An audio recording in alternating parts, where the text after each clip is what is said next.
मेरी पत्नी को आज किसी गैर मर्द ने नहीं देखा था शायद, या उसकी पवित्रा भी थी।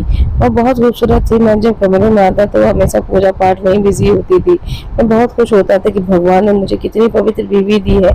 जब तक वह पूजा पाठ करती रहती थी मैं अपनी बूढ़ी माँ के पास बैठ जाता, जो उसकी सालों की पैरालाइज थी। लेकिन मुझे उस वक्त बहुत हैरान हुआ जब मम्मी मुझे इशारों में कहती रहती थी कि बीवी को घर से निकाल दो, तो उसकी बातों से मैं अपनी माँ से नाराज हो जाता था। इतनी अच्छी बहू तो मिली है उसके, फिर भी नहीं पसंद आई। एक दिन मैं ऑफिस में जल्दी घर आया तो देखा बीवी फिर से पूजा पाठ में लगी हुई थी। मैं बिल्कुल उसके पीछे ही खड़ा हो गया था जो उसने आरती करना शुरू कर दी। मैंने उसे देखा तो मैं बेहोश हो गया।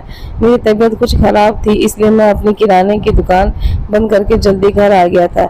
अब तो मेरी शादी भी हो चुकी थी और मेरी खुशकिस्मती थी कि मुझे पवित्रता जैसी पूजा पाठ वाली औरत, भगवान में विश्वास करने वाली बीवी मिली थी। उसे देखकर मेरा दिल दिमाग बाग बाग हो गया। तब मैं बोला, पवित्रा मेरी तबीयत खराब है, तुम पूजा करके मुझे एक कप चाय बना दो। मुझे ऐसा बोलकर बहुत खुशी हुई थी कि क्योंकि पिछले 2 साल से मैं अपना हर छोटा बड़ा काम खुद ही किया करता था, क्योंकि मम्मी की पैरालाइज के अटैक हो चुका था। वह बेचारी तो बस बिस्तर पर लेटी रहती थी। मेरी तबीयत खराब होती थी तब भी मुझे ही काम करना पड़ता था। जब मम्मी के लिए मैंने एक नर्स घर में रखी थी जिसे मैं तनख्वाह देता था। मेरी आंखें नींद के मारे बहुत बोझल हो चुकी थी। मैं वहीं पर लेटा लेटा सो गया। रात के तकरीबन 2 बजे मेरी आंख खुली तो मैं भूख और प्यास के मारे मेरा दिल बेहाल हो चुका था। मैं जल्दी से उठा बैठा तो देखा मेरे कमरे में 0 वाट का बल्ब जल रहा है और मेरी पत्नी पूजा पाठ में बिल्कुल लीन है।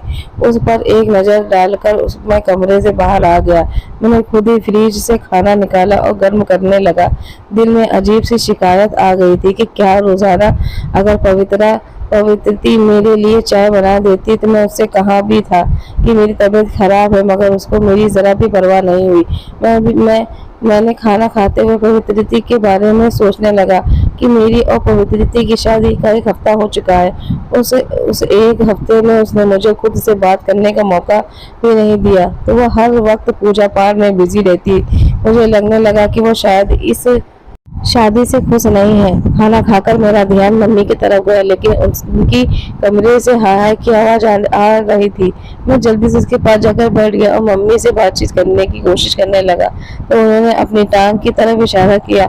उसमें दर्द था और टांग दबाने लगा। मैं बहाने बहाने वैसे मम्मी से पूछने लगा, मम्मी पवित्रती कैसी है? मेरी शादी को अभी कुछ ही दिन हुए थे, इसलिए मैं चाहता था कि मम्मी से उसकी पसंद के बारे में पूछ लूं। तो मम्मी पवित्रती के नाम सुनते ही ना गवारी के मुंह को फेर लिया था। मैं उसके एक एक्सप्रेशन को समझ नहीं पाया। मैंने अपना सवाल दोहराया और बोला, मम्मी का पवित्रती अच्छी है ना, आपका ख्याल तो रखती है ना? मम्मी ने दाएं बाएं ना से सर हिलाया था। मुझे इस मम्मी की यह रवैया ने शक में डाल दिया था। क्या पवित्रती मेरे साथ मम्मी को भी नजरअंदाज कर रही थी? इससे पहले कि मैं मम्मी से और कुछ पूछता, तभी पवित्रती मम्मी के कमरे में आ गई। वहां मुझे देखकर मुस्कुराने लगी और बोली, आज आप जल्दी उठ गए। मैंने भी सर में सर हिला दिया और बोला, तुम इस वक्त यहाँ क्या कर रही हो? और बोली, इस वक्त मौसम जरा ठंडा होता होता जा रहा है। मैं अपने पूजा पाठ में फ्री हुई तो सोचा मम्मी की टांगें दबा देती हूँ और कम्बल उड़ाकर आती हूँ। मैं मुस्कुरा दिया। अब मैं समझ गया कि मम्मी को पवित्रती पर किस बात का गुस्सा था। शायद उसने आज उसके पास आने में देर हो गई थी। मुझे नींद आ रही थी, इसलिए मैं उठकर अपने कमरे में चला गया। सुबह मेरी आँख खुली तब भी पवित्रती कमरे में नहीं थी। मैं नहा धोकर काम पर जाने के लिए तैयार हो गया और बाहर आकर पवित्रती नाश्ता बना चुकी थी और अब वह बड़ी मोहब्बत से मेरी मम्मी के पास बैठी उसके मुंह के दलिया खिला रही थी। मैं सोचने लगा कि अगर मम्मी की अपनी बेटी होती तब भी उसका इस तरह ख्याल न रख पाती। मैं बिना वजह उस पर शक कर रहा था। मैंने उसके चेहरे की तरफ देखा। उसके चेहरे पर सिर्फ मोहब्बत ही मोहब्बत नजर आ रही थी। जब वह मम्मी को खाना खिला चुकी तो मेरे पास आकर बैठ गई। मैंने उसके मन की बात जानने के लिए बोला, पवित्री तुम भी कहती होगी कि पति के साथ साथ उसकी बीमार माँ को भी संभालना पड़ता है। पवित्री एकदम से बोली, भगवान न करे राजन मैं कभी किसी माँ के बारे में ऐसी बात सोचूं, नहीं तो आप पाप होगा। आप जानते हैं भगवान ऐसे लाचारों की मदद करने से हमें बहुत पुण्य मिलता है। फिर आपकी मम्मी मेरे लिए पुण्य कमाने का एक जरिया है। मौत के बाद तो हमारे पुण्य ही काम आएंगे। जब भी मम्मी की तरफ देखती हूँ तो मुझे वह पुण्य की समुंदर नजर आती है जिसमें मैं जितना चाहे पुण्य कमा करती जाऊँ। पवित्रा की बातें सुनकर तो मेरी आंखें भर आई। इस तरह तो कभी मैंने भी नहीं सोचा था कि जबकि वह तो मेरी मम्मी थी, उसकी सेवा करना मेरा धर्म था। उस दिन मैं बाद मैंने मम्मी की तरफ से बेफिक्र हो गया था। मेरी माँ की इतनी सेवा करती थी पवित्री। मैं चाहता था कि पवित्री बस मेरी हो जाए। यूँ तो मेरी बीवी भी थी, मगर मैं चाहता था कि जब मैं घर में कदम रख दूं तो वह सब छोड़ छाड़ कर मेरी तरफ खींची चली आए। मैं उसे यह बात अपने मुंह से कहने से डरता था क्योंकि मैं जब भी घर आता तो वह पूजा पाठ में बिजी होती थी। फिर मैं उसे किस मुंह से कहता कि पवित्री तुम मेरे आने पर पूजा पाठ छोड़ दिया करो। इतनी हिम्मत मेरे में तो नहीं थे, लेकिन मैं अंदर ही अंदर बात मुझे खाया जा रही थी। भला यह कैसी शादी पर हुई कि पत्नी तो सूरत भी अभी तक मैंने गौर से नहीं देखी थी। ना हालात ने मुझे चिड़चिड़ा बना दिया था। मैं काम से वापस आया तो मुझे बहुत भूख लगी थी। वह मैं बोला पवित्री खाना ले आओ। मेरी तरफ से देखकर डर गई थी। मैं बोला मैंने कुछ कहा है? खाना मांगा है तुमसे या फिर खाना भी मैं खुद ले लूं? और बोली पतिदेव मैंने अभी तक खाना नहीं बनाया। आज मैं चाहती थी कि पूरी रामायण खत्म करके ही उठूं। मैं बोली पवित्री शायद तुम भूल रही हो कि तुम्हारा पति हूँ और मेरी सेवा करना तुम्हारा कर्तव्य है। लोग शादी करते हैं ताकि उसकी जिंदगी में सुखी आ जाए, मगर मैं तुमसे शादी करके फंस ही गया हूँ। तुमने एक दिन मुझे सुकून नहीं दिया, कभी मेरे पास बैठकर मेरा हालचाल नहीं पूछा। और राजन तुम कैसे हो? तुम्हें तो फिक्र होती होगी सिर्फ अपने पूजा पाठ की। अगर पूजा पाठ का तुम्हें इतना ही शौक था तो शादी क्यों अपने घर में ही रहती, एक कोने में अपने पूजा पाठ में लगी रहती। शादी की क्या जरूरत थी? मैं अपने आप पर काबू नहीं रख सका और मैं गुस्से और जुजाहट किया सब निकाल दिए थे। वह रोते हुए बोली राजा दरअसल मैं पूजा पाठ इसलिए करती हूँ कि खुद को आपसे दूर रखने की कोशिश करती हूँ। मुझे डर है कि कहीं आप मेरे करीब ना आ जाए। पवित्री की बात सुनकर मैं बिल्कुल तंग रह गया था। मैं बोला पवित्री तुम मुझसे दूर क्यों रहना चाहती हो? वह आगे बढ़ी तो उसने मुझे अपने हाथ पर हाथ का निशान दिखाया। वह बिल्कुल काला था। पवित्री बोली मेरा यह निशान एक बाबा जी ने देखा था तो वह बोले इस लड़की की शादी जिसमें इससे भी होगी वह 7 दिनों के अंदर ही अंदर मर जाएगा। मम्मी यह बात सुनकर बहुत परेशान हो गई थी। बाबा के कदमों में जा गिरी और बोली भगवान के वास्ते इस समस्या का कोई तोड़ होगा। मैं नहीं चाहती थी कि मेरी बेटी सारी जिंदगी में दरवाजे पर बैठी रहे। तब उन बाबा जी ने कहा कि जब इस बच्ची की शादी करो तो उसके एक काम करना होगा, उसको 11 दिन तक अपने पति से दूर रहनी होगी और वह पूजा पाठ में एकदम लीन होनी हो जाए। जितनी भगवान को वह याद करेगी उतनी ही जल्दी से उसके सर से बला टल जाएगी। बस मैं आपको यह बात बताने से डरती थी कि कहीं आप मुझे मनहूस समझकर छोड़ ना दो। मैं पवित्री की मासूमियत पर हंस दिया। मैं बोला पवित्री इन ढोंगी बाबाओं की बातों में नहीं मानता। जिंदगी और मौत तो भगवान के हाथ में है। तुम बिना वजह मुझसे इतनी दूर रह रही हो। पवित्री मेरी बात सुनकर बहुत घबरा गई। बोली राजा मेरी जिंदगी में कोई आने वाले पहले ही मर्द है। आपसे पहले ना मैं किसी आदमी को देखा और ना ही बात की है। आप ही मेरी पूरी कायनात है और आपको इतनी मनहूसियत की वजह से खोना नहीं चाहती। आप भगवान के लिए सिर्फ 11 दिन मुझे दूर रहे। मैंने पवित्री के चेहरे पर बहुत बेबसी देखी, इसलिए मैं उसकी बात मान ली और मेरी बात सुनकर वह बहुत खुश हुई। पवित्री की बातें सुनकर मैं अंदर ही तक शर्मसार हो गया था। मुझे तो यही लगने लगा कि शायद मेरी बीवी मुझसे प्यार नहीं करती, इसलिए वह मुझसे दूर है। खैर पवित्री की बातें सुनने के बाद जब मैं काफी तसल्ली में हो गया था, अब जब भी मैं उसे पूजा पाठ करते हुए देखा तो मुझे उस पर बहुत प्यार आने लगता था। वह सब मेरी जिंदगी बचाने के लिए कर रही। हमारी शादी को अब काफी दिन गुजर चुके थे। मैंने सोचा कि अब मम्मी की ख्यालात मालूम करता हूँ कि माँ पवित्री के बारे में क्या सोचती है। मैं मम्मी के पास आकर बैठा तो मम्मी ने इधर उधर देखना शुरू कर दिया जैसे वह किसी को डर रही थी हो। फिर वह इशारे में करके कहने लगी कि पवित्री को छोड़ दो। मैं तो देखकर मैं हैरान रह गया। मैं बोला मम्मी आप कैसी बात कर सकती हो? आप कैसी माँ हो जो मेरा घर उजाड़ना चाहती हो?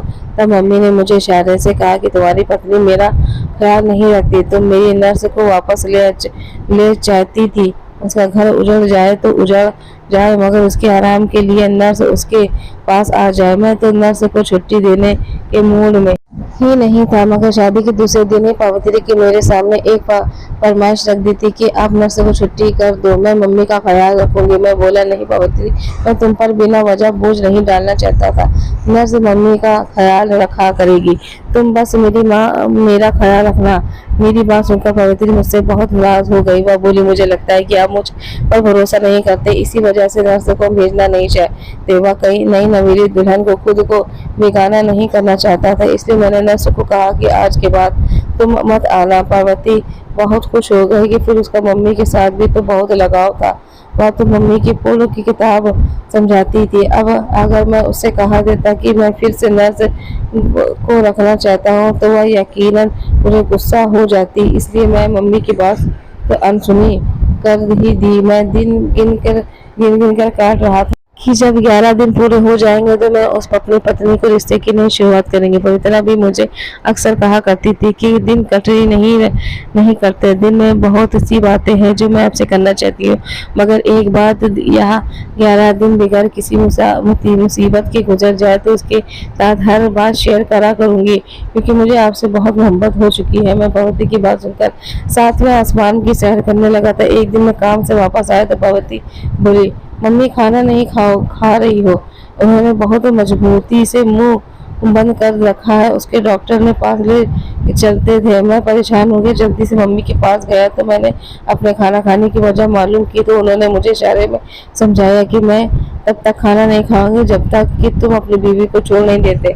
मैं मम्मी की यह बात सुनकर बहुत गुस्से में आ गया था। मैं बोला, नहीं खाना तो मत खाओ, मुझ पर कोई आसान नहीं है आपका। मैं उठकर छत पर चला गया। भला वहाँ भी कोई बात हुई? मुझे यह तो समझ में नहीं आती कि औरत सांस बनने के बाद इतनी तंगदिल कैसे हो सकती है। अब मेरी मम्मी को तो ही देख लो, वह खुद लाचार है थी, मेरी बीवी को मोहताज थी, मगर फिर भी मेरे घर में फूट पड़वाना चाहती थी। मैंने पार्वती से कह दिया कि मम्मी को खाना देने की जरूरत नहीं है, उसका पेट खराब है। मगर जैसे ही रात हुई तो मेरे पेट में भूख से चूहे दौड़ने लगे। तब मेरे दिल को कुछ हुआ कि आंखों में आंसू बहने लगे। मैंने खुद को धिरकता था और चली। मम्मी तो बीमार है तो मम्मी और मैं इंसान चिड़चिड़ा हो जाता है। अब भला तुम्हें क्या जरूरत थी कि बीमार औरत के साथ जिद करते हो। मैंने जल्दी से मम्मी का दलिया उठाया और उसके पास ले गया। मम्मी की आंख में भी आंसू बह रहे थे। उन्होंने मुझे इशारे से कहा, बेटा मेरे लिए मेरी नस वापस ले आओ। मैंने हामी भर दी थी, मगर मैं पार्वती की नाराजगी से डरता था। मैंने इस समस्या का हल निकाल लिया। मैंने पार्वती से कह दिया कि मैंने डॉक्टर को कॉल करके मम्मी की कंडीशन के बारे में बताया था। वह अपनी एक नर्स को मम्मी की कंडीशन मालूम करने के लिए भेज रहे हैं। पार्वती मेरी बात सुनकर मुझ सी गई, मगर बोली, कुछ भी नहीं, मैंने दिल से भगवान की कृपा की है, आपने हंगामा नहीं खड़ा किया। मैं अस्पताल जाकर नर्स ले आया था। मैंने नर्स ने एक दिया कि मम्मी की बीमारी के बारे में एक बात मुझे बताना है। उसने कहा कि सर हिला दिया। उसने घर छोड़कर खुद काम पर चला गया। काम से वापस आया तो सीधा मम्मी के कमरे में चला गया था। मैं बोला, मिस्टर मम्मी की कंडीशन अब कैसी है? वह बोली, राजन साहब, आप मुझे यह उम्मीद नहीं है कि उससे पहले नर्स आपकी बात पूरी करती। पार्वती भी वहां पर आ गई। वह पार्वती की तरफ देख कर बोली, आपकी मिसेस कहाँ जॉब करती हैं? मैं बोला, नहीं, यह घर पर ही होती है, यह जॉब नहीं करती। नर्स हैरत से बोली, तो फिर वह मुझे सही नजरों में क्यों नहीं आई? फिर मैंने पार्वती की तरफ देखा, उसके चेहरे का रौनक एकदम से उड़ गया था। वह बोली, यह बात यही थी कि मैं इतने दिन में मम्मी की दिन रात सेवा में लगी रहती थी, तो आज मुझे मम्मी का काम तो वरना करना नहीं था, क्योंकि से बाहर भेज दिया। तुम खाना लगाओ, भूख बहुत लगी है। वह बाहर चली गई तो मैंने उस नर्स से कहा कि खुलकर बात करे। वह बोली, आपकी मम्मी की कंडीशन बहुत ही क्रिटिकल है। सफाई न होने की वजह से उसके जिस्म पर जख्म बन चुके हैं। वह जख्म बहुत गहरा है, उससे खुजली भी बहुत होती है। अगर आप जानते हैं ना आपकी मम्मी लाचार है, फिर भी खुद सोचो यह सब कैसे बर्दाश्त करती होगी। राजन साहब, अगर आप अपनी मम्मी का ख्याल नहीं रख सकते तो उन्हें किसी अस्पताल में एडमिट करवा दे या फिर उन्हें किसी वार्ड होम में भेज दे। आप अपने आप को नर्क के न धकेले। नर्स की बात सुनकर कांपने लगा था। मेरी आंखों में आंसू बहने लगे थे। मैं जल्दी से बाहर निकल गया और अपनी गाड़ी में बैठकर घंटा भर होता रहा, भगवान से अपनी गलतियों की माफी मांगता रहा था। मांगता था। जब आंसू सूख हो गए तो मैं वापस घर आ गया। पार्वती बोली, आप कहाँ चले गए थे? मैंने झूठ बोल दिया कि दोस्तों के कॉल आ गई थी, वह सुनने बाहर चला गया था। पार्वती बोली, नर्स ने मम्मी से क्या क्या रिपोर्ट दी है? मैं बोला, मिस्टर कह रही थी कि लेटे रहने की वजह से मरीज की भूख कम हो गई है, उन्हें फिजियोथेरेपी की जरूरत है। वह एकदम से उसे तसल्ली हो गई थी। मैं उससे कह दिया कि मैं बाहर से ही खाना खा लिया है, अब बस आराम करना चाहता हूँ। मैं सोने के लिए लेट गया मगर नींद नहीं आने वाली थी। मुझे तो नर्स की बातों में रह रहकर याद आ रही थी। रात को न जाने कौन सा पहर था, जब मेरी आंख खटक के मैं खुली तो मैंने आंखें खोलकर देखा तो पार्वती अलमारी में एक काले रंग का बैग निकाल रही थी और निकाल कर उसमें धीरे से अलमारी बंद कर दी। मैं और कमरे से बाहर निकल गए। मैं उठकर बैठा तो थोड़ी देर की बाद कमरे से ही निकल आया। आखिर देखो तो सही, मेरी बीवी कहाँ जा रही है? मैं दबे पाँव उसका पीछा करने लगा था। वह छत पर जा रही थी। मैं जल्दी से छत पर चढ़ गया था। सामने का मंजर देख मैं बिल्कुल तंग रह गया था। छत पर एक लड़का खड़ा था।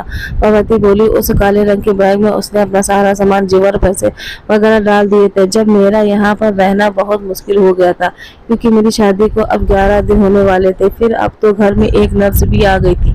मैं तुम्हें ना तो दिन में मिल सकूंगी और ना ही रात को। आज भी नर्स ने मेरी शिकायत मेरे पति को लगा देगी।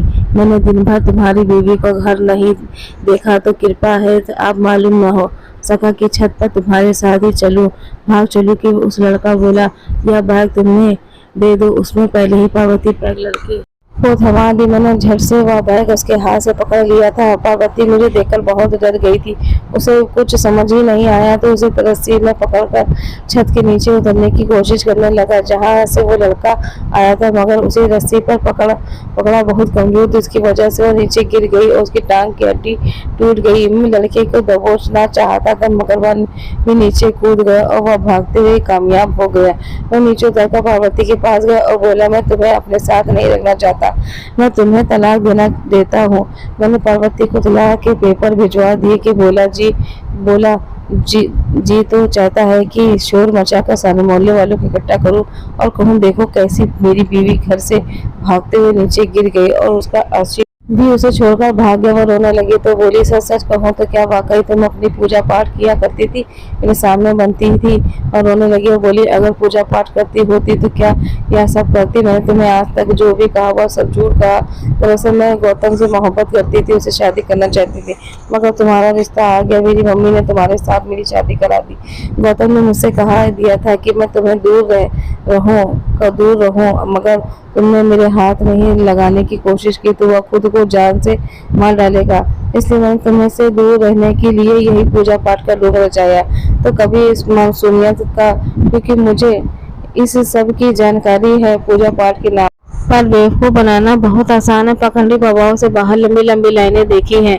धर्म का लोचा पहनकर लोगों को आस्थाओं से लूटते हैं। मैंने वही किया। मैं हंसकर बोला, तुम्हारी खातिर जान देने वाला तो तुम्हें इस हाल में छोड़कर भाग गया। फिर मैं उसे गाड़ी से डालकर अस्पताल ले गया और उसके मम्मी को फोन करके वहीं पर बुलाया था। मैं बोला, पार्वती आज के बाद किसी को भगवान के नाम पर बेवकूफ बनाने की कोशिश मत करना, क्योंकि भगवान ही है जिसे तुम्हारी बुराइयों पर पर्दा डाल रखा है। मगर भगवान तुम्हारा पर्दा तुम्हारे मम्मी पापा के सामने हटा दे और उसकी जानकारी हो जाए तो उसकी बेटी शादी के बाद पति को धोखा देकर अपनी आशिक से मिलती रहती है तो सोचो तुम्हारे माँ बाप कितने परेशान हो जाएंगे।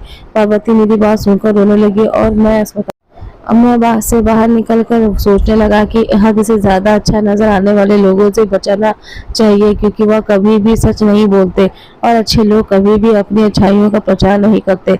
ऐसे लोगों से हमेशा बचकर रहना चाहिए और अपना दिमाग हमेशा खुला रखना चाहिए। आपकी बातें कितनी सच है उस पर जरूर गौर करना। अच्छाई आप लोगों को ही भलाई है। हमेशा खुश रहने की सोच रहे दोस्तों। धन्यवाद।